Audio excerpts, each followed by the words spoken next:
അപ്പോൾ ചുരുക്കം പറഞ്ഞാൽ അവർ പറയുന്നത് ഈ സത്യചിത്ത ആനന്ദ രൂപം മതി. ഈ ആനന്ദ രൂപമാണ് ആത്മാവിന്റെ സ്വരൂപം.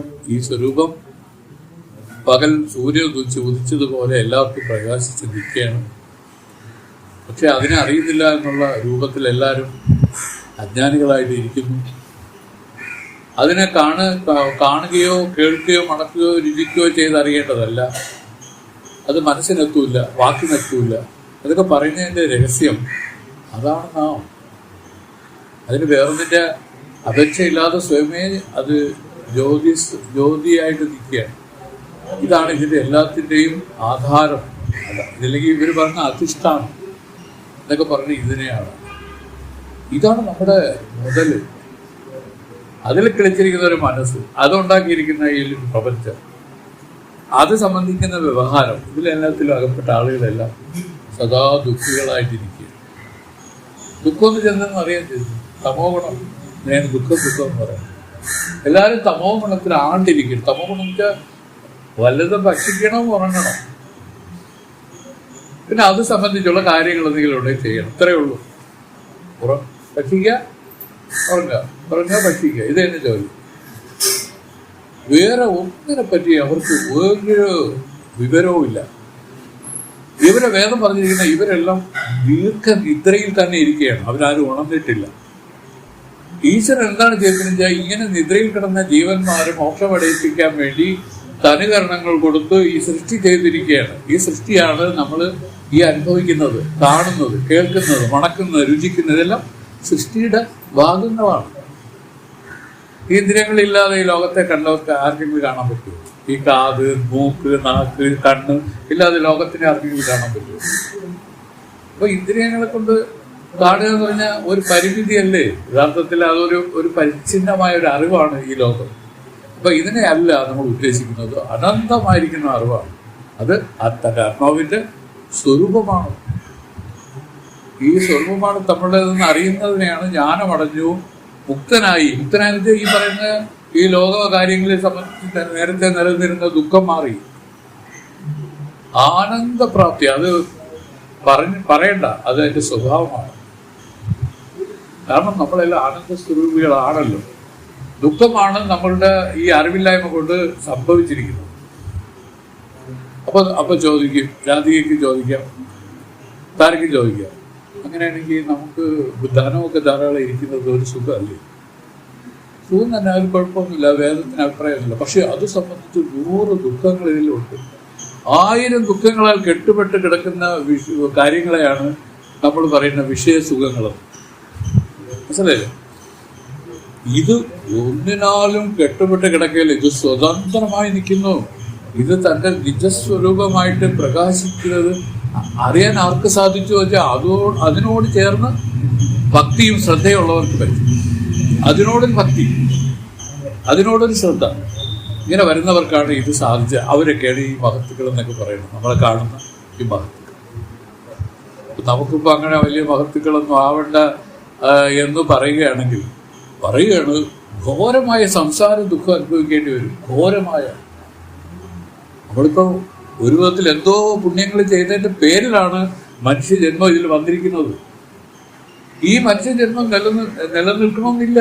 ഇത് ഒരു മഹർഷി ഉണ്ടായിരുന്നു, ജഡഭരതൻ, മഹാത്യാഗിയാണ്. അദ്ദേഹം ഇങ്ങനെ ജീവിതം നയിച്ചു വരവെയാണ് അദ്ദേഹത്തിന്റെ എതിർത്തിയ ഒരു മാൻ വന്ന് അദ്ദേഹത്തിന്റെ അടുത്ത് വന്നത്. അദ്ദേഹം അന്ന് മുതൽ അതിനെ വളർത്താൻ ആരംഭിച്ചു. അതോടുകൂടി ഇദ്ദേഹത്തിന്റെ പാർട്ട് ഓഫ് ദ മൈൻഡ് മാനിലേക്ക് പോയി. അപ്പൊ അദ്ദേഹത്തെ സമാധിയോട് അടുത്ത സമയത്ത് ദേഹം പോവുകയാണ്. അപ്പൊ അദ്ദേഹം മനസ്സിൽ ഇങ്ങനെയാണ് കരുതി, ഈ കഷ്ടം, ഇതിനെ വന്യമൃഗങ്ങൾ പിടിച്ചോണ്ട് പോകുന്നത് കഷ്ടമായി പോയെന്നൊക്കെ മനസ്സിലിങ്ങനെ വിചാരിച്ച് ശരീരം പോയ ഉടനെ തന്നെ മാനായിട്ട് ജനിച്ചു. അടുത്ത് മാനായിട്ട് ജനിക്കുകയാണ്. നമ്മൾ എന്താണ് നമ്മുടെ thought? Last thought is coming birth. അവസാനം നമ്മൾ ചിന്തിക്കുന്നതാണ് നമ്മുടെ ബർത്ത്. അത് എങ്ങനെ ചിന്തിക്കുമെന്ന് ചിന്മയസ്വാമി അതിനൊരു വ്യാഖ്യാനം കൊടുത്തത്. അങ്ങനെയാണെങ്കിൽ സ്വാമി, നമ്മൾ ആ സമയത്ത് കൃഷ്ണനെ എങ്ങനെ ചിന്തിക്കാവുന്നത്? നടന്നടക്കെ തന്നെ ഇത് പറഞ്ഞു. അത് നമ്മുടെ കൺട്രോളിലല്ല അത്. ഈ മരണ സമയത്ത് ഈ ചക്രശ്വാസമൊക്കെ വലിച്ചു കിടക്കൂലേ, ഈ സമയത്ത് നമുക്ക് കൺട്രോൾ ഇല്ല. പക്ഷേ നമ്മൾ നിത്യം ചെയ്ത് ആചരിച്ചു പോകുന്നത് നമ്മുടെ സ്മരണയിൽ വരും. അതാണ് ഇതിൽ പ്രധാനം. അതുകൊണ്ടാണ് പറഞ്ഞ you go on like this till end എന്ന് പറഞ്ഞാൽ ഇത് നമുക്ക് ഒരു അറിയാതെ ഇത് കയറി വരും. അന്നൊരു അജാമിളൻ വൈകുണ്ഠമായി കണ്ട 4 അക്ഷരമാണ് നാരായണ. ഇത് നമ്മൾ കേട്ടിട്ടുണ്ട്. കാരണം ഇയാൾക്ക് ഭക്തിയില്ല, ഒന്നുമില്ല. പക്ഷെ ഇയാളുടെ ഇളയ പുത്രന് നാരായണ എന്നൊരു പേരിട്ടു. കുട്ടിയിലെ തന്നെ എടാ നാരായണ, നീ എളുപ്പമായിട്ട് നാരായണ നാരായണ നാരായണ എന്ന് വിളിച്ച് അയാൾ കഴിഞ്ഞു. ഒടുവിലെ കാലം വന്ന് ഭാഷ അറിയാണ്. അപ്പൊ അദ്ദേഹം പെട്ടെന്ന് ഓർമ്മ വന്നു, എന്റെ മോനെ ഓർമ്മ വന്നു, നാരായണ എന്നൊരു വിളി വിളിച്ചു. സംഭവം ആ സമയത്ത് ആ നാരായണ എന്നുള്ള വിളിയുണ്ടല്ലോ, വന്ന കാലകിങ്കരന്മാർ ഭയന്നു പോയെന്നാണ് പറഞ്ഞത്. അവർ എന്ത് ചെയ്യണമെന്ന് അറിഞ്ഞൂടാ, അവർ പേടിച്ച് പലായനം ചെയ്തുള്ളത്. അത്ര പവറാണ് ആ നാരായണ എന്നുള്ള മന്ത്രം. നമ്മൾ കേട്ടതാണ്, മഹത്തുക്കൾ പറഞ്ഞ് കേട്ടിരിക്കുന്നതാണ് ഈ പറയണത്. അത്ര പവർഫുൾ ആണെന്ന് ഇതൊക്കെ. അപ്പൊ ഈ ഒരു എത്ര അക്ഷരം? 4 അക്ഷരം അല്ലേ? അപ്പൊ ഈ പറയുന്ന ഈ നാമം അയാൾക്ക് പറയാൻ ഉണ്ടായ സാഹചര്യം എന്താണ്? വിഷയം അയാൾ മോനോട് വെച്ചിരുന്ന പ്രീതിയാണ്. പക്ഷെ അവനെ കൊച്ചിലേ മുതൽ നാരായണ നാരായണ നാരായണ എന്ന് വിളിച്ച് അവന് അവസാനം ഈ മരണസമയത്തും ഈ വലിയൊരു വൈഷമ്യം ഉണ്ടായപ്പോൾ നാരായണ എന്നൊരു വിളി വിളിച്ചു. ഇത് നമുക്ക് കഥയാണ് പറഞ്ഞു തരുന്നത്. വേദം പറഞ്ഞു തരുന്നത് കഥയാണ്, വെറും നാരായണ അല്ല. എല്ലാ അർത്ഥത്തോടു കൂടി, അർത്ഥ വ്യാഖ്യാനത്തോടു കൂടി അതിന് സ്മരിക്കുന്നതാണ് ഇതിന്റെ കാര്യം. ഇതെല്ലാം മനസ്സിലാക്കുക. നമ്മൾ പറഞ്ഞു തുടങ്ങി എന്താണ് ഈ ആത്മസ്വരൂപം എല്ലാവർക്കും കരുതലാമലകം പോലെ ഇരുന്നിട്ടും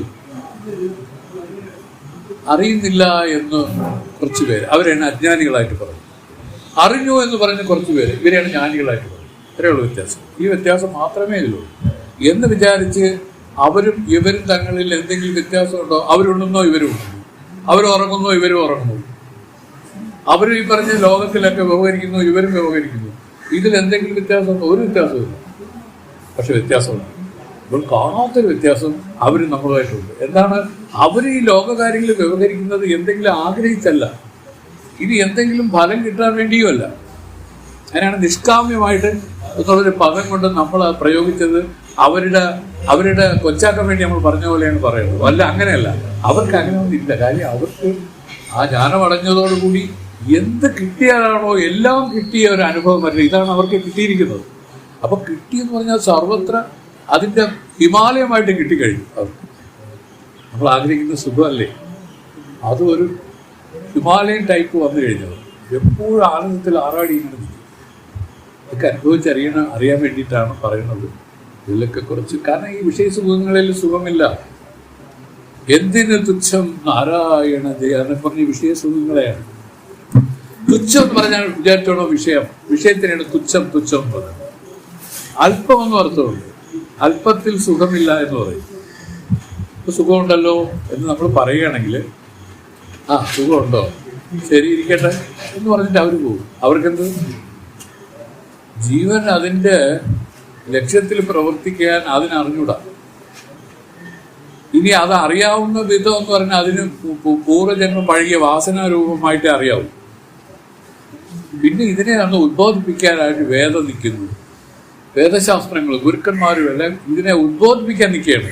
എടാ നീ എങ്ങോട്ട് പോകണം? നീ വന്നത് എന്തിനാണ്? നീ ആരാണ് യഥാർത്ഥത്തിൽ? ഇതൊക്കെ അവർ ചോദ്യം ചെയ്താണ് നമ്മളോട് അവരെ സമീപിക്കുന്നത്. നമ്മളെ സമീപിക്കുന്നത് ഇങ്ങനെയാണ് അവര്. നീ ആരാണ്? നീ എവിടെ നിന്ന് വന്നു? എന്താണ് നിന്റെ ഉദ്ദേശം? ശങ്കരഭഗവത്പാദരുടെ ഒരു ശിഷ്യനുണ്ട്. അദ്ദേഹം എന്തിനാണ് ജനിച്ച അന്ന് മുതൽ സംസാരിക്കില്ല. അതാണ് അദ്ദേഹത്തിന്റെ ഒരു പ്രത്യേകത. അപ്പോൾ ഈ അമ്മയും ഒരു തന്തയും ഒരു തള്ളയും, ഒരു വയസ്സായി കുട്ടി ഭക്ഷണം കഴിക്കും, എല്ലാം ഒരുപോലെ തന്നെ എല്ലാം ചെയ്യും. പക്ഷെ കമാന്നൊരക്ഷരം വേണ്ടിയിട്ടില്ല. മോനെ നിനക്ക് വിശപ്പ് തീർന്നാടോ, എനിക്ക് വേണോടാ എന്ന് ചോദിച്ചാൽ മിണ്ടൂല്ല. കൊടുത്തോണ്ടിരിക്കും, തിന്നോണ്ടിരിക്കും. അങ്ങനെ ഒരു ജന്മം. ഇവരിങ്ങനെ വൈദ്യന്മാരെയൊക്കെ കാണിച്ചു, രക്ഷയില്ല. അസ്താമലകൻ കാണിച്ചു, രക്ഷയില്ല. ഒടുവിൽ അവർ വിചാരിച്ചു എന്ത് ചെയ്യാം, ഇനിയിപ്പോൾ നമ്മൾ വാർദ്ധക്യമായി നമ്മൾ മരിച്ചുപോയ ഈ കുട്ടി എങ്ങനെ ജീവിക്കുമെന്നുള്ളതായി അവരുടെ വേവലാതി. അങ്ങനെ അവര് ആരോ പറഞ്ഞതനുസരിച്ച് ശങ്കരഭഗവത്പാദർ അന്ന് ഈ പര്യടനം ചെയ്ത് നിൽക്കുകയാണ്. ഒരു മഹാത്മാവാണ് അദ്ദേഹം. ഈ ഭാഗത്തൂടെ ഇത്രാന്തി കടന്നു പോകുമെന്ന് ആരോ പറഞ്ഞു. അങ്ങനെ അത് കേട്ട് ആരോ പറഞ്ഞു, മഹാത്മാക്കളെ കണ്ടാൽ ഏത് മാറാവ്യാധി മാറും, അങ്ങനെ ഒരു വിശ്വാസം. അങ്ങനെ ഈ അമ്മയും ഈ തള്ളയും തന്തയും ഈ ചെറുക്കനുമായിട്ട് വന്ന് കാത്തു നിൽക്കുകയാണ്. അപ്പോഴാണ് ഭഗവത്പാദർ അങ്ങനെ വരെ കണ്ടു. ഭയങ്കര സന്തോഷമായി ഓടിച്ചെന്ന് ദീർഘ നമസ്കാരം ചെയ്തു. ഇത് എണീറ്റ് പറഞ്ഞു, ഞങ്ങൾക്ക് ആകെയുള്ളത് ഏക സന്താനമായി ഇവനാണ്. ഇവൻ ജനിച്ച അന്ന് പോലും സംസാരിക്കുന്നില്ല സ്വാമി. ഞങ്ങൾക്ക് എന്തെങ്കിലും പ്രയോജനമായിട്ട് വരുമെന്ന് വിചാരിച്ച് വളർത്തിയതാണ്, പക്ഷെ ഒരു പ്രയോജനമില്ല. ഞങ്ങൾക്ക് വാർദ്ധക്യമായി ഞങ്ങൾ എപ്പോഴും മരിച്ചു പോകാം. എന്തെങ്കിലും ഒരു ഒന്ന് സഹായിക്കണം സ്വാമി എന്ന് പറഞ്ഞിട്ട് സ്വാമി ഇങ്ങനെ ഈ പയ്യൻ ഇങ്ങനെ നോക്കിയെന്നാണ് പറയുന്നത്. നോക്കി അടി മുടി നോക്കിയിട്ട് ചോദിച്ചു, കുഞ്ഞെ നീ ആരാണെന്ന് ചോദിച്ചു.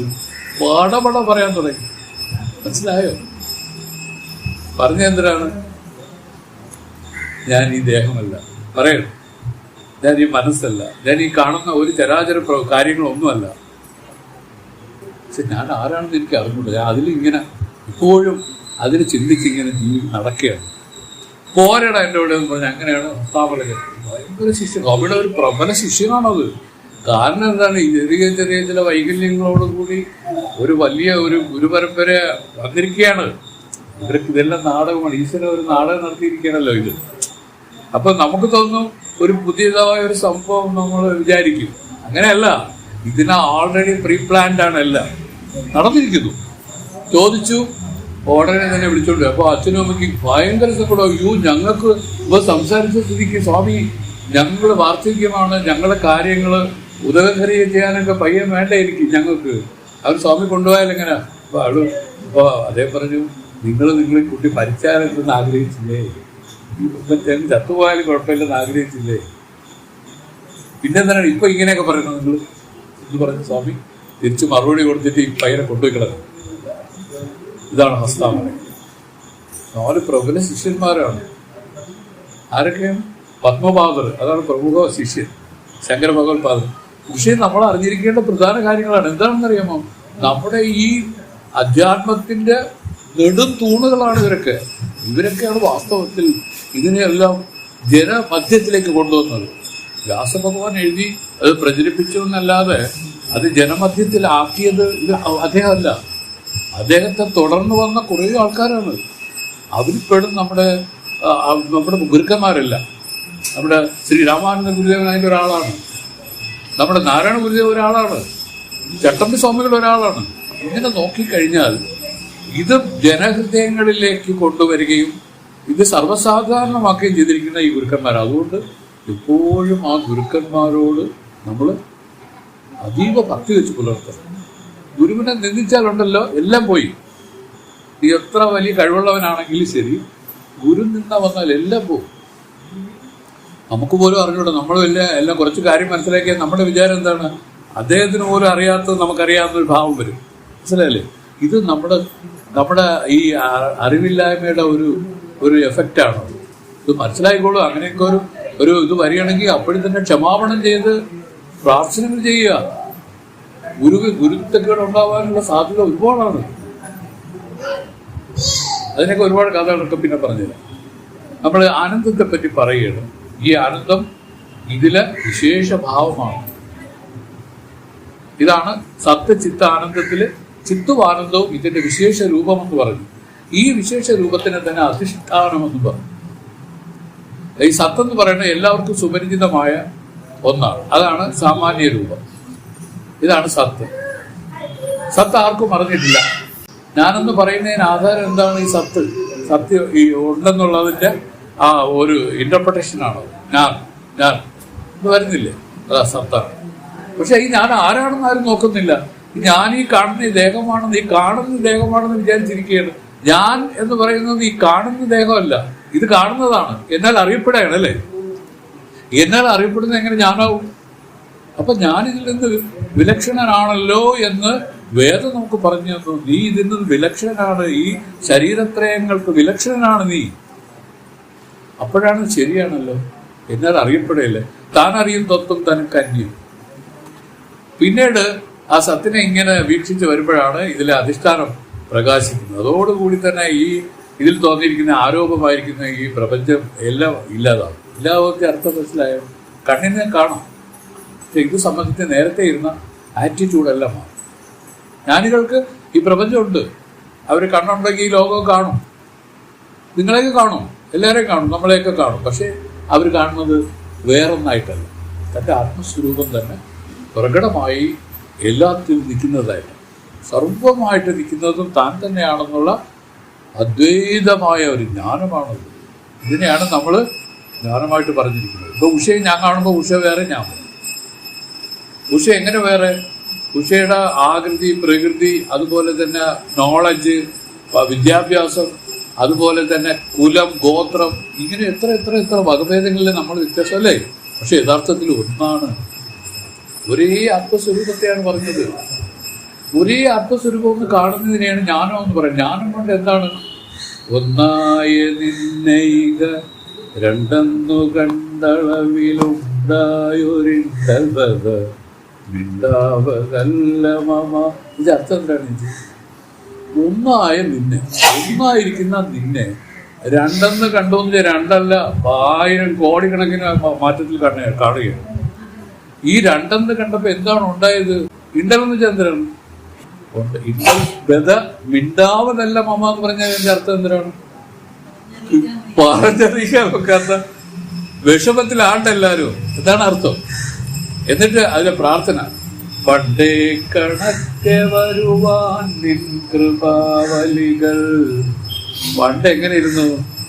സർവത്ര ആത്മസ്വരൂപമായിട്ടിരുന്നു. എനിക്ക് അന്യമായിട്ട് ഒന്നും തന്നെ ഇല്ല, അദ്വൈതമായിട്ട് ഞാൻ ഇരുന്നു. ഇപ്പൊ ചേച്ചി ഇല്ലെന്നല്ല അർത്ഥം. ചേച്ചി എന്നുള്ള ഒരു സെക്കൻഡ് ഐഡന്റിറ്റി അല്ല, ഞാൻ തന്നെയാണ്, എന്റെ ഒരു പ്രതിബിംബമാണത്. എല്ലാവരും എന്റെ കണ്ണാടികളാണ്. ഞാൻ എങ്ങനെ വിളങ്ങുന്നു എന്ന് ഞാൻ അറിയണത് ഈ കണ്ണാടിയിൽ കൂടെയാണ്. മനസ്സിലായോ? വിശ്വം ദർപ്പണദൃശ്യമാന നഗരീതുല്യം നിജാന്തർഗതം. ശാസ്ത്രങ്ങൾ എത്ര എത്ര ഇതിനെപ്പറ്റി പറഞ്ഞ് ഘോരമായി ചർച്ച ചെയ്തിരിക്കുമെന്ന് അറിയാമോ? ഇനി ആർക്കെങ്കിലും ആ പുണ്യം വിളഞ്ഞ് ഇതിലേക്ക് പ്രവേശിക്കുകയാണെങ്കിൽ പറയാണ്, ഈ ശാസ്ത്രങ്ങൾ ഓടി വരും. ഇത് നമുക്കൊരു ഹെൽപ്പാണ്, ഭയങ്കരമായ അനുഗ്രഹം ചെയ്തിരിക്കുകയാണ് ശാസ്ത്രം. ഇത് മനസ്സിലാക്കിക്കോളൂ. അപ്പൊ ഈ ചിത്വാനന്ദ വിശേഷ രൂപമാണ്, ഇതാണ് അധിഷ്ഠാനം. ഈ അധിഷ്ഠാനം അറിയാത്തതുകൊണ്ടാണ് ഈ പറയുന്ന ആരോപം ഇതിൽ നിലനിൽക്കുന്നത്. ആരോപം എന്ന് വെച്ചാൽ എന്താണ്? തന്നിൽ തോന്നിയിരിക്കുന്ന ഈ പ്രപഞ്ചം ഇതൊരു ആരോപം, തോന്നലാണ്, ഇല്ലാത്തതാണ്, വിദ്യയാണ് എന്നൊക്കെ പറയാൻ കാരണം ഇതിന് ശാശ്വത സ്ഥിതിയില്ല. ഇത് എതുവരെ ഉണ്ടാവുമെന്ന് ചോദിച്ചാൽ ജ്ഞാനം ഉടയുന്നവരുണ്ട്. സ്വപ്നത്തിൽ കണ്ട പുലി ആക്രമിച്ച വേദന മാറണമെങ്കിൽ എന്ത് ചെയ്യണം? സ്വപ്നത്തിൽ നിന്ന് ഉണർന്നാൽ മതി, അല്ലേ? സ്വപ്നത്തിൽ നിന്ന് ഉണരുന്നതിന് പകരം അവിടെ ചികിത്സിക്കാൻ പോയാൽ എങ്ങനെ വേദന മാറുമോ? എന്തായാലും വേദന എന്ന് പറയുന്നത് 2 തരമാണ്. ഒന്ന് ശരീരത്തിൽ വരുന്ന വേദന, മനസ്സിന്റെ വേദനയോ, അയ്യോ ഇനി ഞാൻ ചത്തുപോകുന്നുള്ളതല്ലേ അടുത്ത വേദന. അയ്യോ ഈ മൃഗങ്ങൾ, അന്യമൃഗങ്ങൾ കഴിച്ചാൽ അത് ഒരുതരം പോയിസണാണ്, അല്ലേ? പട്ടി കടിച്ചാലേ, പേപ്പട്ടി വിഷം, അത് നമുക്ക് ദോഷമായിട്ട് വരില്ലേ? ഇങ്ങനെ ആയിരക്കണക്കിന് തോട്ടാണ് മനസ്സ് ഉത്പാദിപ്പിച്ചിട്ട് നമ്മുടെ ദുഃഖത്തിന്റെ നടുക്കയത്തിലേക്ക് തള്ളിയിടുന്നു. വെറും വേദന മാത്രമേ ഉള്ളൂ, അത് ശരീരത്തിന്റെ. മനസ്സിലെ കോടിക്കണക്കിന് വേദനയാണ്. നാളെ എന്താവും? എൻ്റെ പിള്ളേർക്ക് ആരും ഇല്ലാതാവും. അയ്യോ ഞാൻ സമ്പാദിച്ച സ്വത്ത് അത് പ്രമാണം ചെയ്തിട്ടില്ല. ഞാൻ പറയണതേ ഈ തോട്ട്സിനെയാണ് നമ്മൾ പറയണത്. 1000 തേള് കടിച്ച ഒരു എഫക്റ്റാണ് പോലും ഒരു അജ്ഞാനി മരിക്കുമ്പോൾ ഉള്ളത്. 1000 തേള് ദേഹത്ത് കടിച്ചിരിക്കുന്ന എഫക്റ്റാണ്. ഇങ്ങനെ ആയിരക്കണക്കിന് തോട്ട്സ് ഇങ്ങനെ വന്നിട്ട് നമ്മൾ ഒന്നും ചെയ്യാനൊക്കാത്ത നിസ്സഹായതയുടെ നടുവിൽ ഇങ്ങനെ നിൽക്കുന്ന ഒരു നില, ഇത് മരണത്തിൽ വന്നിരിക്കുകയാണ്.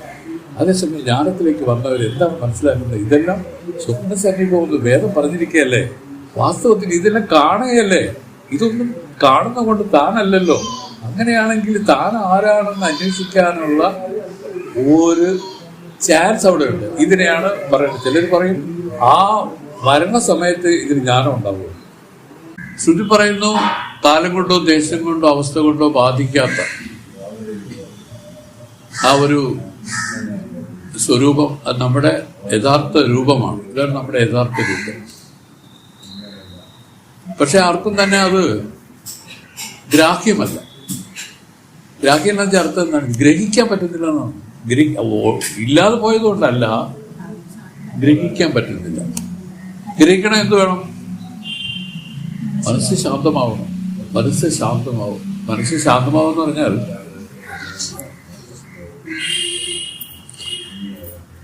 മനോവൃത്തികൾ കെട്ടടങ്ങണം. ഇതിനർത്ഥം മനസ്സ് ശാന്തമാവണം. വേദത്തിന്റെ പ്രധാനമായ കർത്തവ്യം എന്താണെന്ന് പറഞ്ഞിരിക്കുന്നത് നമ്മുടെ മനസ്സിനെ ശുദ്ധീകരിക്കാൻ. ശുദ്ധി എന്ന് പറഞ്ഞാൽ മനസ്സിനെ ശാന്തമാക്കാറുണ്ട്. അപ്പൊ ശാന്തമാക്കിയതിലെ ശാന്തി, ശാന്തി, ഓം, ശാന്തി, ശാന്തി, ശാന്തി, ഈ 3 മന്ത്രമാണ് അവസാനം പറയേണ്ടത്. ശന്നോ മിത്ര ശംവരണഃ ശന്നോ ഭവത്താരിമ ശന്ന ഇന്ദ്രോ ബൃഹസ്പതി ശന്നോ വിഷ്ണു രുക്രമ എല്ലാം പറഞ്ഞതിന് ശേഷം ഓം ശാന്തി, ശാന്തി, ശാന്തി. ജ്ഞാനത്തിലേക്ക് വരാനായിട്ട് ഇതിന്റെ പ്രഥമ കാര്യങ്ങളെ പറയണം. ഇങ്ങനെ ആണ് ഓരോ ഉപനിഷത്തുകളും ആരംഭിക്കുന്നത്.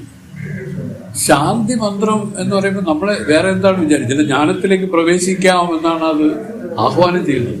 ഇനി നമുക്ക് ജ്ഞാനത്തിലേക്ക്, ആ പരമാർത്ഥത്തിലേക്ക് പോവാം എന്നാണ്. അപ്പൊ ഇവിടെ നമ്മൾ പറഞ്ഞു കഴിഞ്ഞ തവണ നിർത്തിയ കഥ ഒന്നുകൂടെ തുടങ്ങാം.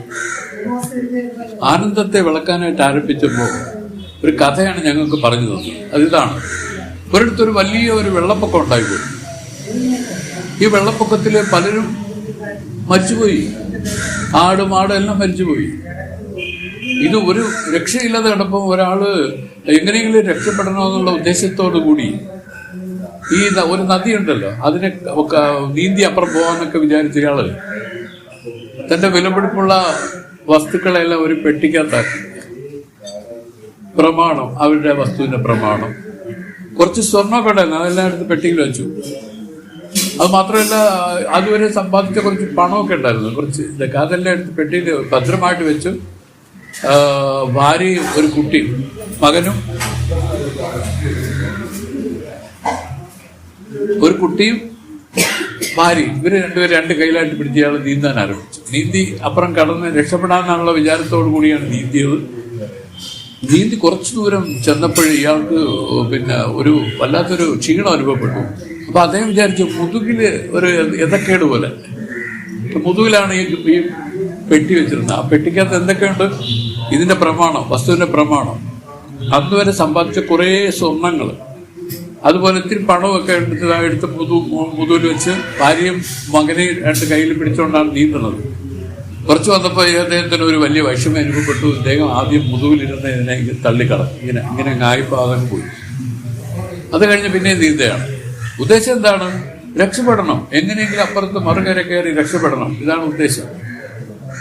രണ്ടാമത് അദ്ദേഹത്തിന് ബർഡനായിട്ട് വന്നു വീണ്ടും.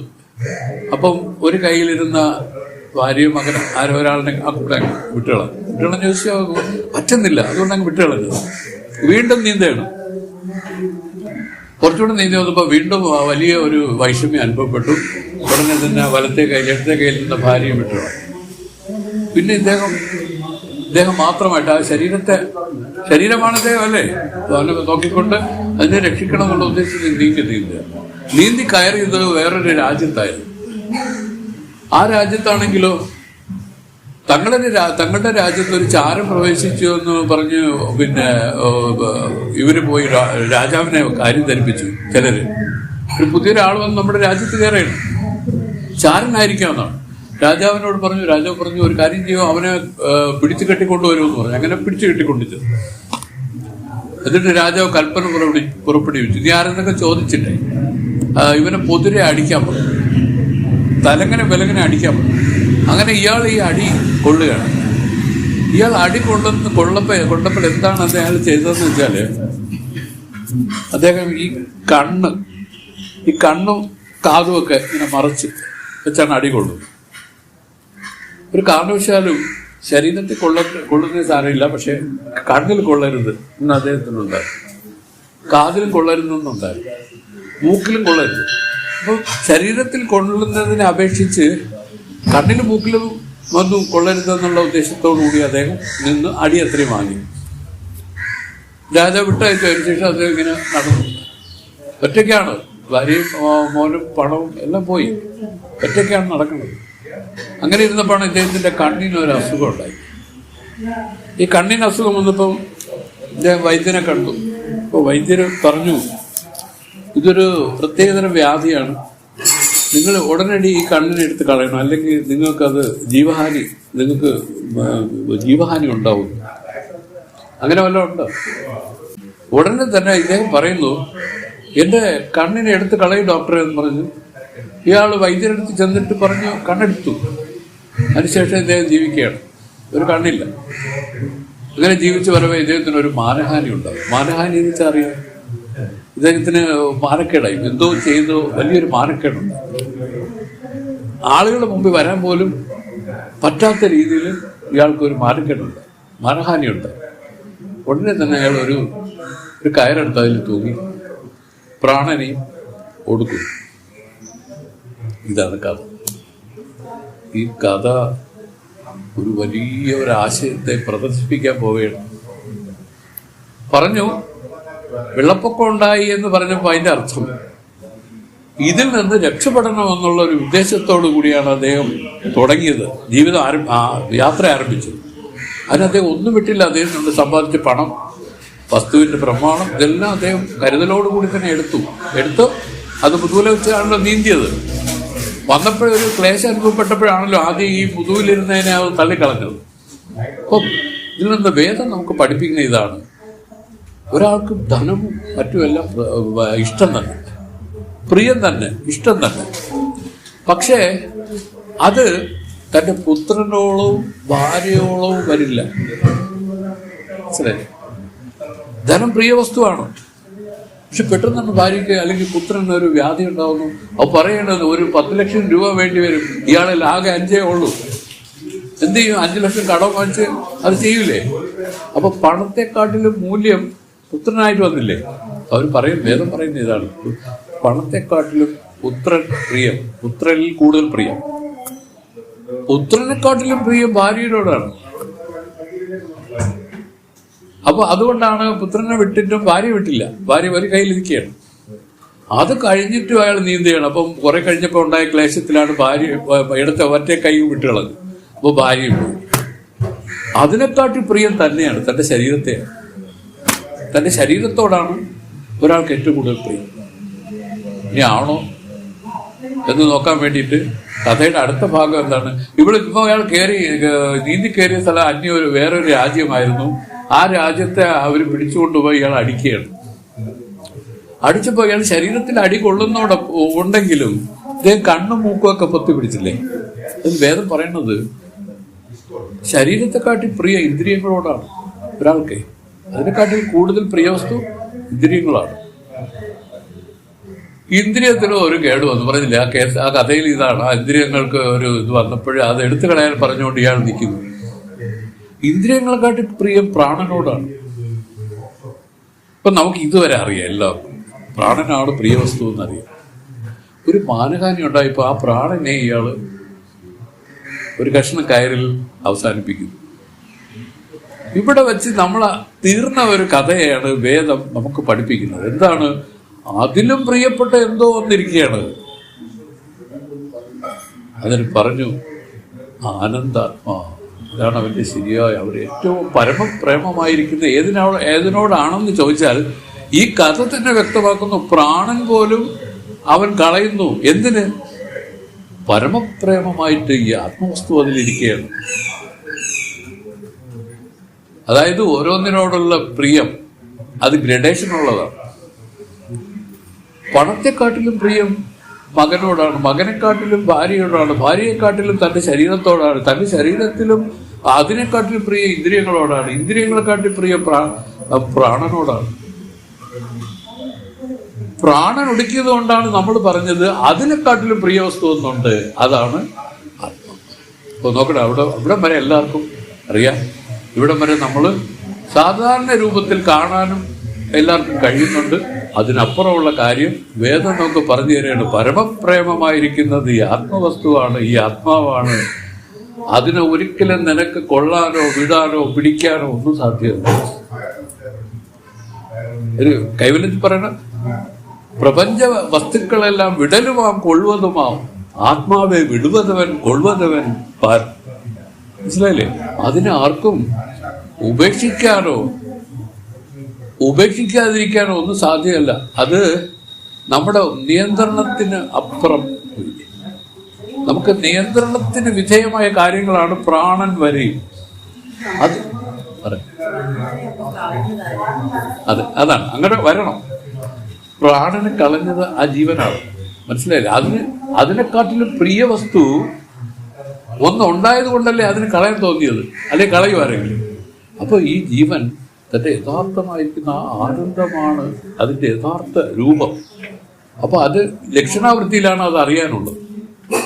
പ്രാണൻ ഒടുക്കുക എന്ന് പറയുമ്പോൾ നമ്മൾ വിചാരിക്കും പൂർണ്ണമായി ഇല്ലാതായി എന്നാണ് നമ്മൾ വിചാരിക്കുന്നത്. അങ്ങനെയല്ല, അതിലും പ്രിയപ്പെട്ടതായിട്ട് ഒന്നുണ്ട്.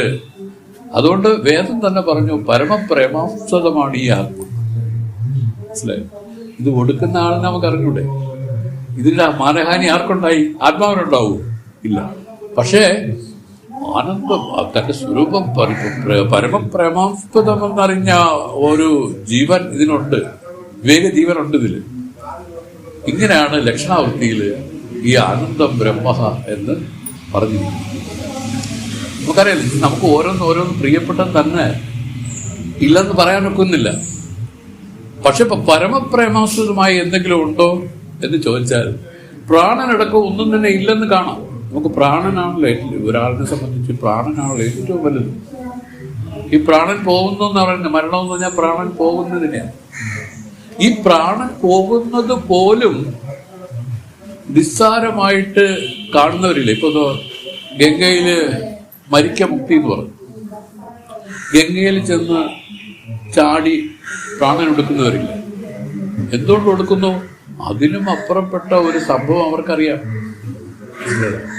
ലക്ഷണാവൃത്തിയില് വേദം പറഞ്ഞിരിക്കുന്നു, ഇതാണ് ആനന്ദാത്മാ, ഇത് പരമപ്രേമാസ്പദം. ആത്മാ പരമപ്രിയം.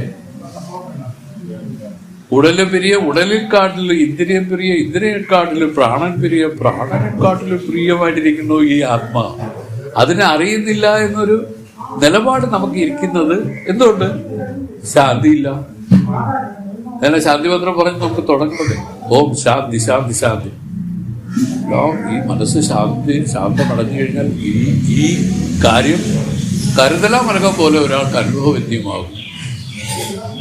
അതുകൊണ്ടാണ് പറഞ്ഞത് എല്ലാം മനസ്സിനെ ശുദ്ധിയാക്കാൻ വേണ്ടി പറഞ്ഞിരിക്കുകയാണ്.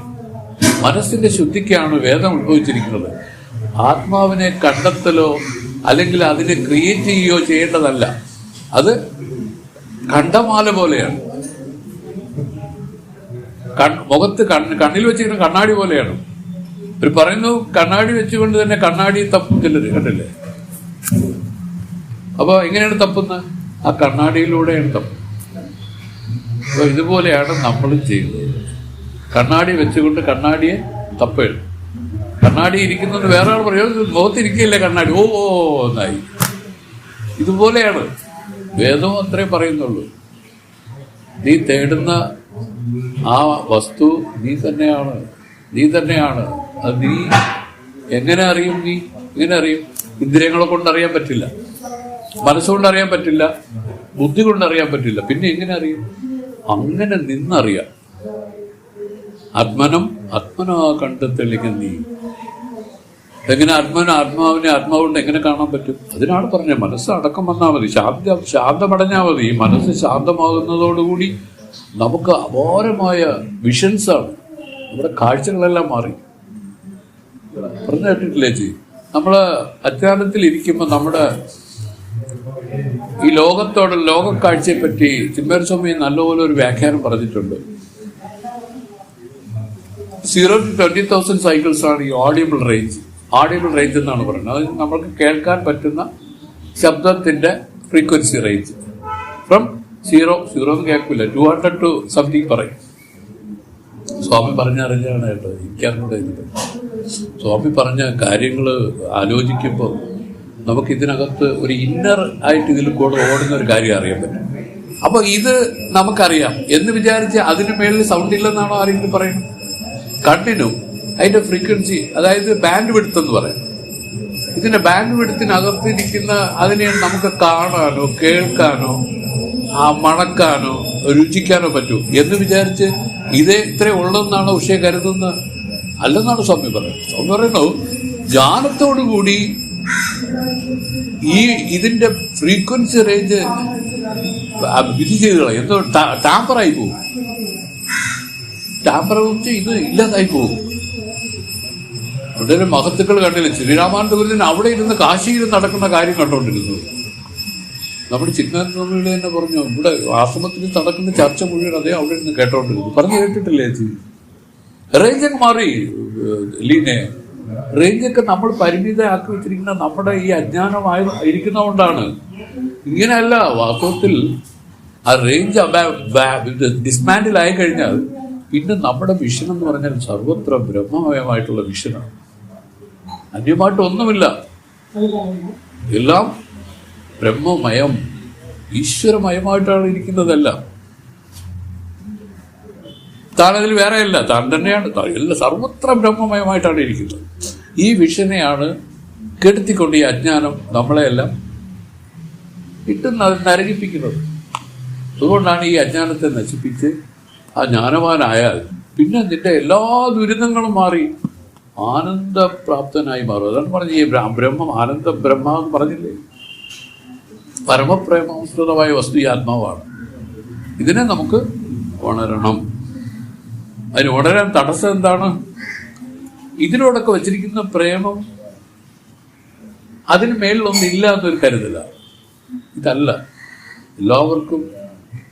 ഇപ്പോൾ ചിന്മയസ്വാമി വേറെ ഒന്ന് പറയും, ഭാര്യയും ഭർത്താവും ഉണ്ടല്ലോ, വേറെ കുറ്റമല്ലേ, കാര്യം പറയും. എന്താണ് ഭാര്യയെ ഒരു ഭർത്താവ് സ്നേഹിക്കുന്നത്? ഭാര്യയോടുള്ള സ്നേഹമാണോ? അല്ല, അയാളോടുള്ള സ്നേഹമാണ്. ഒരാൾ ഒരാളിനെ സ്നേഹിക്കുന്നത് ആ ആളിനോടുള്ള സ്നേഹമാണ്. ആ ആളിനോടുള്ള സ്നേഹം പരിശോധിച്ചാൽ അത് നേരെ പോയി നിൽക്കുന്ന എവിടെയാണ്? പരമപ്രിയമായിരിക്കുന്ന ആത്മാവിനോടാണ് എന്ന് വരും. അല്ലാതെ ആർക്കും ആരോടും ഒരു സ്നേഹവുമില്ല. ഇത് വ്യക്തമായിട്ട് വേദം പറഞ്ഞു. നമ്മളും ആരും പറഞ്ഞല്ല, വേദത്തിന്റെ കരുത്താണ്. അപ്പൊ അതിനെ പുലിയും അനുകൂലമെങ്കിലിട്ടമാം പകർച്ചയിൽ പുതൽവനും വെറുപ്പാം. പുലിയാണെങ്കിൽ കൂടെ തനിക്ക് അനുകൂലമായിട്ട് ചെയ്യുകയാണെങ്കിൽ, അതായത് സർക്കസിനൊക്കെ ഉപയോഗിക്കുന്ന പുലിയെ കണ്ടിട്ടില്ലേ? അപ്പൊ ആ പുലിയെ സംബന്ധിച്ച് നമുക്ക് നരഭോജിയാണ് ഈ പുലി. പക്ഷെ അത് വെറുപ്പാണ് ഈ മനുഷ്യർക്ക്. പക്ഷെ അനുകൂലം ചെയ്യുന്നത് കൊണ്ട് ആ പുലിയോട് ഇഷ്ടമാണ് ഒരാൾക്ക്. പുതൽവനും വെറുപ്പാം. പുതൽവൻ വെച്ചാൽ പുത്രൻ. പുത്രനോടാണെങ്കിലും ഇഷ്ടക്കേട് ചെയ്താൽ വെറുപ്പാണ്. അപ്പൊ പുത്രനോട് പ്രത്യേക ഇഷ്ടവും ഇഷ്ടക്കേടും. അപ്പൊ ഇഷ്ടക്കേടൊക്കെ ആരെ ആശ്രയിച്ചിരിക്കുന്നു? ആ പർട്ടിക്കുലർ ആളിനെ ആശ്രയിച്ചിരിക്കുകയാണ്. അത് കരുതി ചെന്നാൽ അയാളുടെ ഇഷ്ടമാണ്, അയാളുടെ സുഖമാണ് എല്ലാത്തിൻ്റെയും മൂല കാരണമായിട്ടിരിക്കുന്നത്.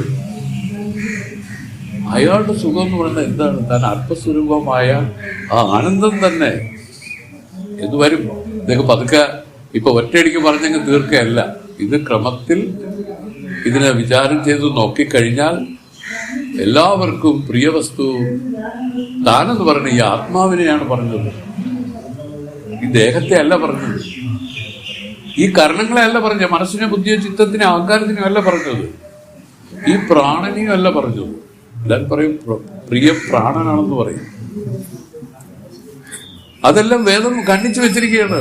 പ്രാണനെക്കാട്ടിലും പ്രിയ വസ്തുവായിട്ട് ഒന്നിരിക്കുന്നു. അത് തന്നെ നിന്റെ ആത്മസ്വരൂപമായിരിക്കുന്ന നീ.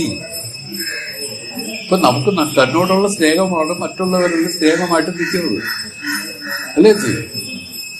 വളരെ സൂക്ഷിച്ചു നോക്കിയാൽ മനസ്സിലാവും.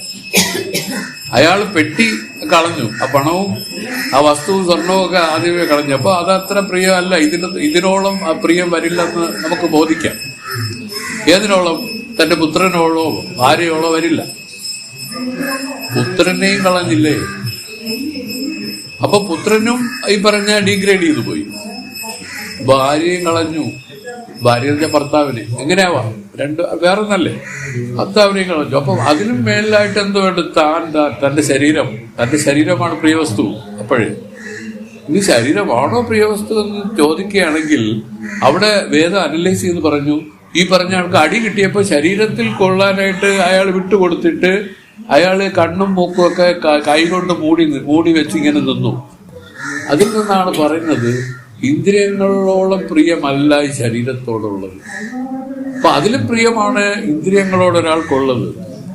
ഇന്ദ്രിയത്തിന് ഒരു കേട് വന്നപ്പോൾ അതെടുത്ത് കളയാൻ പറഞ്ഞ സ്ഥിതിക്ക് ഇന്ദ്രിയങ്ങളോടും അല്ല പ്രിയം, പ്രാണനോടാണ് പ്രിയമെന്ന് പിന്നീട് മനസ്സിലായി.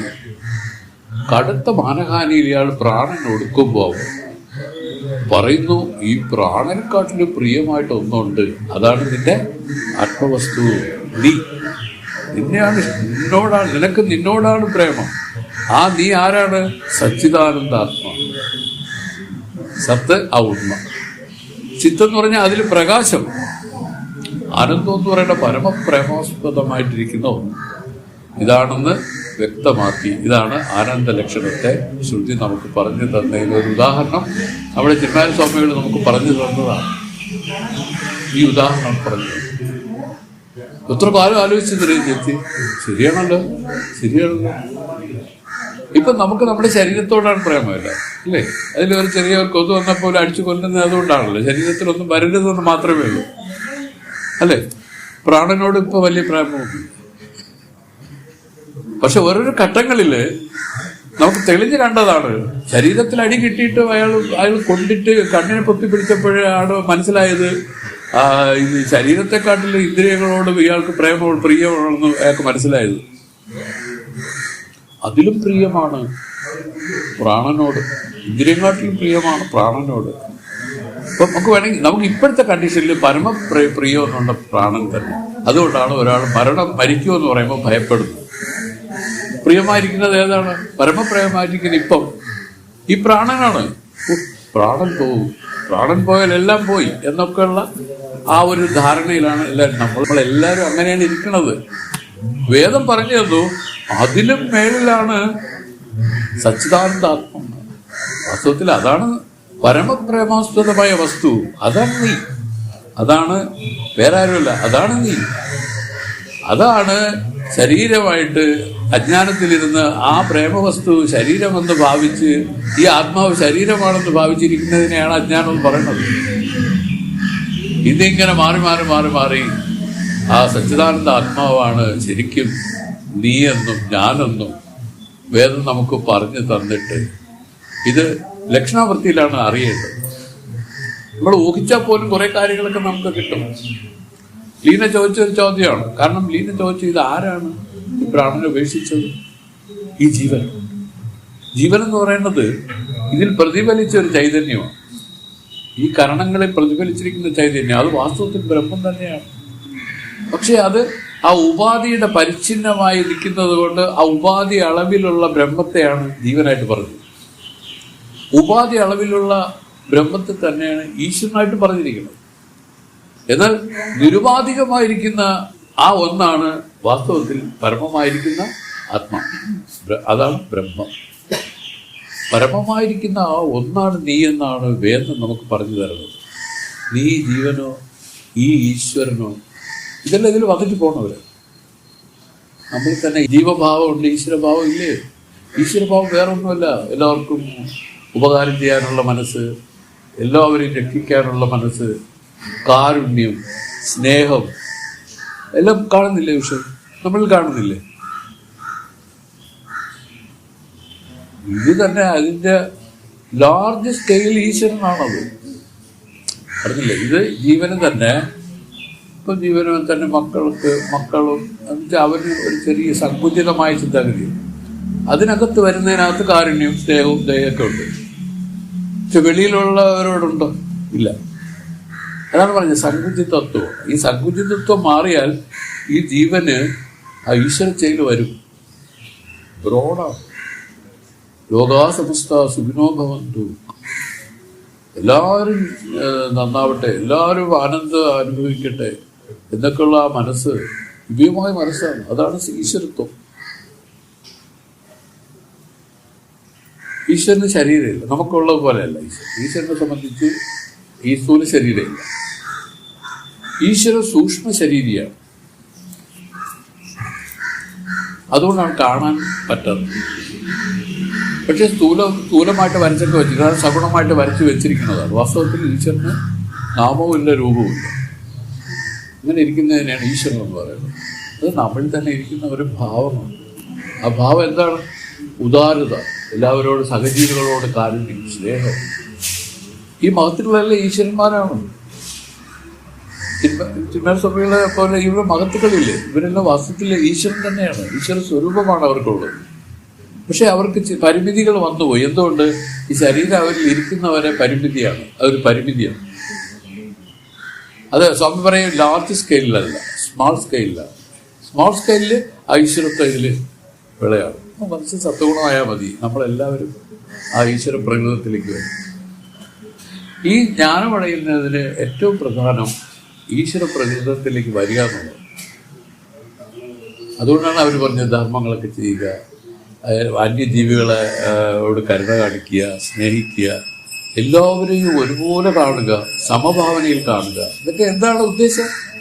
ഒരു ഭേദമില്ലാതെ എല്ലാം ആ മനസ്സിൻ്റെ ആ സത്വഗുണത്തിലേക്ക് എപ്പോഴും നിൽക്കാൻ വേണ്ടിയിട്ടുള്ള സൂത്രപ്പണികൾ. ഇങ്ങനെ സൂത്രപ്പണിയിലൂടെ ആർക്കെങ്കിലും ചില കാലം ഇങ്ങനെ നിൽക്കാൻ സാധിക്കുമെങ്കിൽ അവർ പറയുന്നു ജ്ഞാനം ഉണ്ടാവും. ഇതിൽ ജ്ഞാനമടയും. ജ്ഞാനം എന്ന് പറഞ്ഞാൽ എന്താണ്? തൻ്റെ യഥാർത്ഥ സ്വരൂപം വെളിവാകും. അപ്പോഴാണ് അവരാണ് പറഞ്ഞത്, ഞാൻ ഈ ദേഹമോ ഇന്ദ്രിയമോ മനസ്സോ ബുദ്ധിയോ ചിത്തമോ അഹങ്കാരമോ പ്രാണനോ അല്ല. ഇതെല്ലാം എന്നിൽ തോന്നിയ ഉപാധികളാണ്. ഉപാധികളെന്ന് മനസ്സിലായ എന്താണ്? ഇത് തോന്നിയിരിക്കുന്ന കാര്യങ്ങളാണത്. എവിടെ തോന്നി, ആർക്ക് തോന്നി എന്നുള്ളതാണ് ചിന്താവിഷയം. അതിനെ പരിശോധിക്കുന്നതിനെയാണ് അന്വേഷണ തത്വവിചാരം എന്ന് പറയുന്നത്. തത്വവിചാരം എന്ന് വേറൊന്നുമല്ല. ഈ തത്വങ്ങളുടെ ഇടയിൽ തത്വത്തിനുള്ളിലുദയം ചെയ്തിരുന്ന പൊരുളെത്തിയിടുവാൻ ഗുരുപദാന്തേ നമിപ്പവന് മുക്തിക്കു തക്കൊരുപദേശം തരും ജനനമറ്റിയിടും അന്നവന് നാരായണായ. അപ്പോൾ അന്ന് തന്നെ, ആ ക്ഷണത്തിൽ തന്നെ ഈ ജനനമരണ ദുഃഖം ഇതിൽ തീരും എന്നൊക്കെ പറഞ്ഞു വെച്ചിരിക്കുന്നു. രാമായണത്തിലെ പദ്യമല്ലേ ഈ പാടിയത്, രാമായണത്തിലെ ഭാഗത്തിൽ ഏതോ. എന്തായാലും ഇതാണ് നമ്മൾ അറിയേണ്ടത്. ഇത് അറിയാതിരിക്കാനായിട്ട് കാരണം നമ്മൾ ഇരിക്കുന്ന ജീവത്വമാണ്. ജീവത്വം, വേർതിരിവുകൾ, അത് വലുത് ചെറുത്, മറ്റേത് കൊള്ളാം ഇത് കൊള്ളൂല, ഇങ്ങനെയുള്ള വേർതിരിവുകൾ നമ്മൾ എന്ത് ചെയ്തിരിക്കുന്നു? മനസ്സിനെ സങ്കുചിതമാക്കി കളഞ്ഞു. അങ്ങനെ ബ്രോഡായിരിക്കുന്ന ഈശ്വരത്വം ഇതിലെങ്ങനെ വരും? ബ്രോഡായിരിക്കുന്ന ഈശ്വരത്വം വരണമെങ്കിൽ ഈ സങ്കുചിത മനോഭാവത്തിൽ നമ്മൾ ഇല്ലായ്മ ചെയ്യണം, നശിപ്പിച്ച് കളയണം. ഇത് നമുക്ക് ദോഷമാണ്. ഈ കാമം, ക്രോധം, ലോഭം, മോഹങ്ങളുടെ വൃത്തികളെല്ലാം സങ്കുചിതമായ മാനസിക വികാസങ്ങളാണ്. എന്താ പറയാ, അതിന് മെച്യൂരിറ്റി ഇല്ല. അതുകൊണ്ടാണ് അതെന്താണ് ചെയ്തിരിക്കുന്നത്? ജ്ഞാനത്തെ അപഹരിച്ചിരിക്കുകയാണ്. ജ്ഞാനമൊന്നും തന്റെ യഥാർത്ഥ സ്വരൂപത്തെ ഒരാൾക്ക് ഉണരാൻ സാധിക്കാത്ത വിധം മൂടി വെച്ചിരിക്കുക. ഇതിനെയാണ് ഇവർ പറയുന്നത്, ഈ മൂടലിനെ മാറ്റാനാണ് ഗുരു വന്നിരിക്കുന്നത്. ഗുരു എങ്ങനെയാണ്? ഇതിനെ ആവരണം എന്നാണ് ഇവരുടെ ഭാഷ, വേദാന്തത്തിന്റെ ഭാഷ. ഒരു ആവരണം കൊണ്ട് ഇതിനെ മറച്ചു വെച്ചിരിക്കും. ഈ ആവരണത്തിനെ നശിപ്പിക്കുന്ന ആരാണ്? ഗുരു.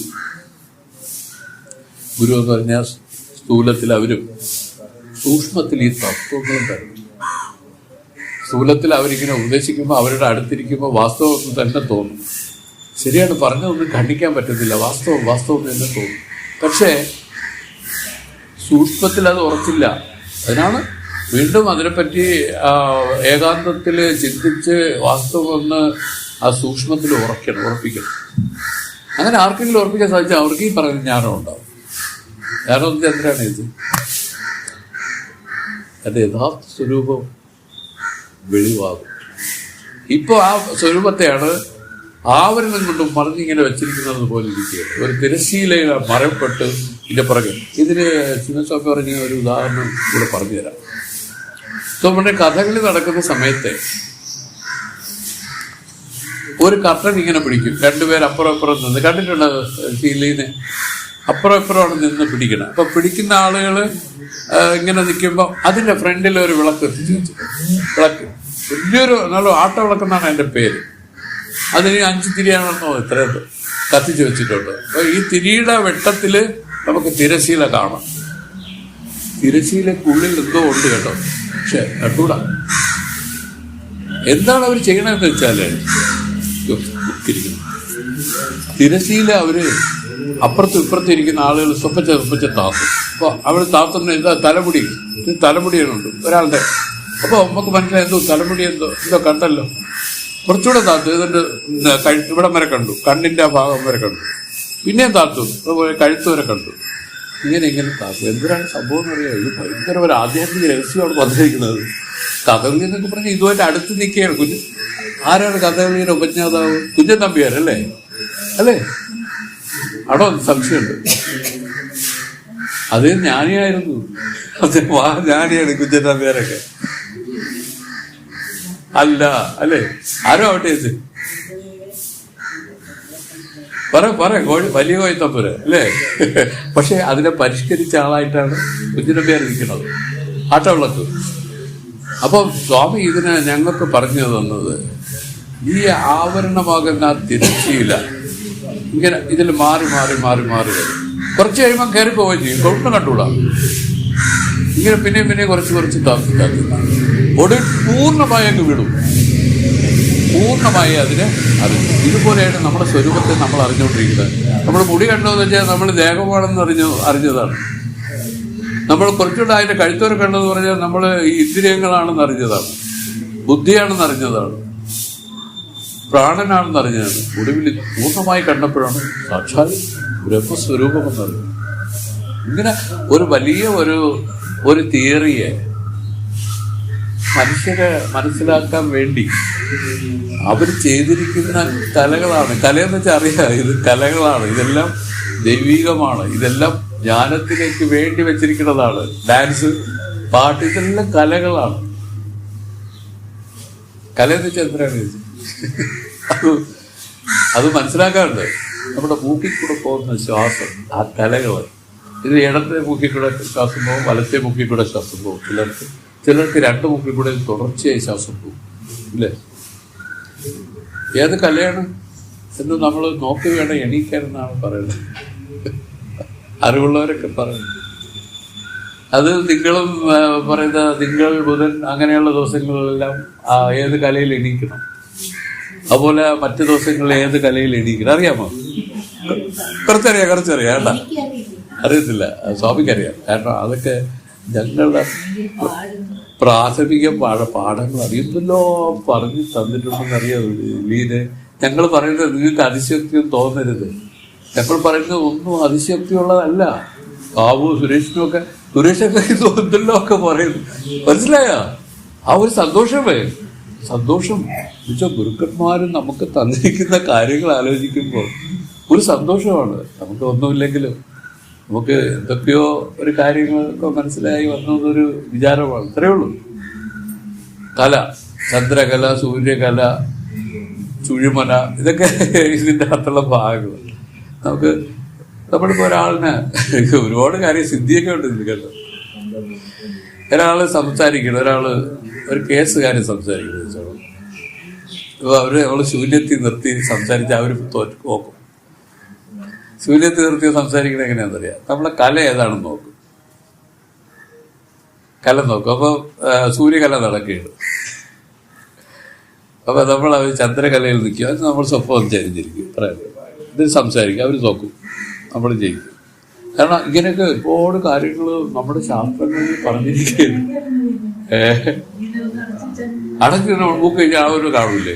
ഇതിപ്പോ നമുക്ക് തന്നെ അറിയാം ഏത് കല നടക്കണു. ശരി, അവരെ ശൂന്യത്തിൽ നിർത്തും, മറ്റേ ആളെ എതിരാളിയോ ശൂന്യത്തിൽ നിർത്തി സംസാരിക്കുക, അതുകൂടി അവർ തോറ്റു. ഇതൊക്കെ ഉണ്ട്, നമ്മളാരും ചെയ്യണ്ട. ഇതൊക്കെ സിദ്ധികളാണ്, ഇവർക്കെല്ലാം അറിയാം. നമ്മുടെ രാമചന്ദ്രൻ സ്വാമിയുടെ പ്രത്യേകത എന്തിനാണ്? ചൂണ്ടുവർമ്മമാണ്. അതെ, ഒഴിയണം.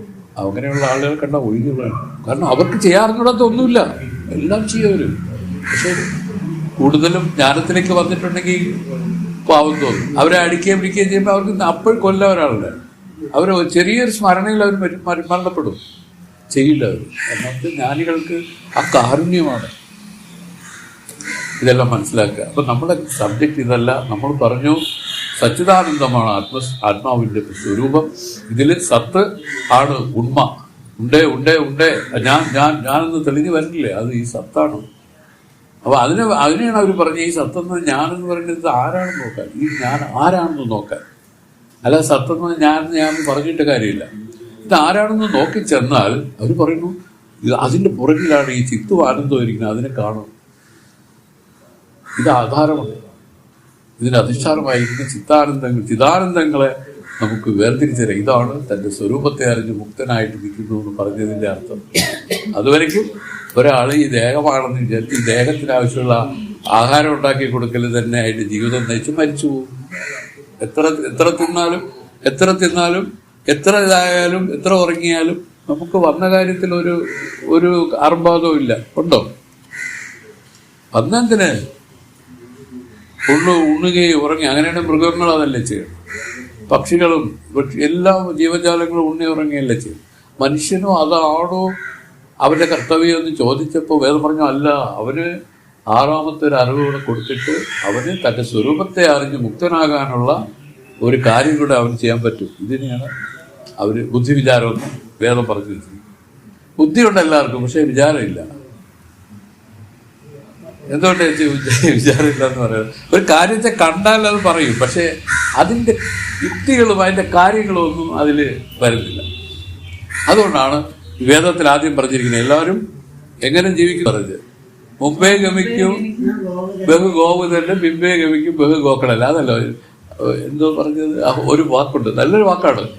ഇതിലാണ് എല്ലാവരും ജീവിക്കണത്. ഒരാൾ ചെയ്തു വെച്ചു, എന്റെ അച്ഛൻ അങ്ങനെയാണ് ചോദിച്ചത്, നീ എന്തിനാ ഇങ്ങനെ ആയിപ്പോയി? അതുകൊണ്ട് എന്റെ അച്ഛന് അങ്ങനെ ആയിരുന്നു ജീവിച്ചത്, അതുകൊണ്ട് ഞാൻ ഇങ്ങനെ ആയിപ്പോയി.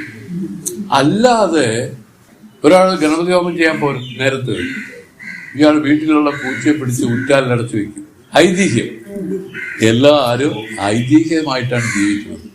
ഐതിഹ്യം അതെങ്ങനെയെന്ന് ചോദിച്ചാൽ, ആ പൂച്ച അടച്ച് വെച്ച് കണ്ടു വളർന്ന മകൻ അവൻ അവസാനം വീട്ടിൽ പൂച്ചയില്ലാതായപ്പോൾ എവിടെയോ പോയി ഒരു പൂച്ച പിടിച്ചുകൊണ്ട് വന്ന് ഒറ്റാളിൽ അടച്ച് വെച്ചിട്ടാണ് അവൻ ഗണപതി ഹോമം ചെയ്യുന്നത്.